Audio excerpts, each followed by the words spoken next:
కొంతకాలం వాళ్ళిద్దరికీ మనస్పర్ధలు వచ్చి తర్వాత తన భార్యను కలవనవలేదన్న ఉద్దేశంతో ఇతను మురళీకృష్ణ తర్వాత రజని కలిసి ఒక ప్లాన్ ప్రకారం అడ్డు తొలగించుకోవడానికి యుద్ధం చేసి బాబుని మర్డర్ చేయడానికి పన్నాగం పన్ని ఆ క్రమంలో 28వ తారీఖు సాయంత్రం మెట్రో చేరుతాం పార్టీ చేసుకుంటాం అని చెప్పేసి యుద్ధం చేసి బాబుని తన యొక్క పొలాల దగ్గరికి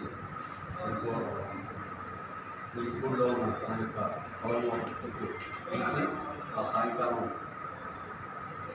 ఈ మురళీకృష్ణ తర్వాత ఒంటరి యేసుబాబు సూరబోయిన రామకోటేశ్వర వీళ్ళు ముగ్గురు కలిసి అక్కడ ఇతన్ని మొదటగా ఈ ఒంటరి యేసుబాబు అన్నతను ఒక కర్రతోటి తన తల మీద కొట్టాడు.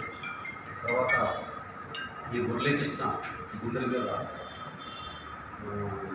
గాయపరిచి తర్వాత తిరిగి రావడం చేసి అతన్ని మర్డర్ చేసి తర్వాత ఇది ఒక యాక్సిడెంట్ లాగా రోడ్ యాక్సిడెంట్ లాగా క్రియేట్ చేయడం కోసం ఆ దగ్గరలో ఉన్న టొబాకో ఫ్యాక్టరీ వద్ద తీసుకెళ్ళి ఆ బండి అతన్ని మధ్యలో కూర్చోబెట్టి ఆ బండి స్టార్ట్ చేసి అది ఒక రోడ్ యాక్సిడెంట్ కింద చిత్రీకరించే ప్రయత్నం చేశారు.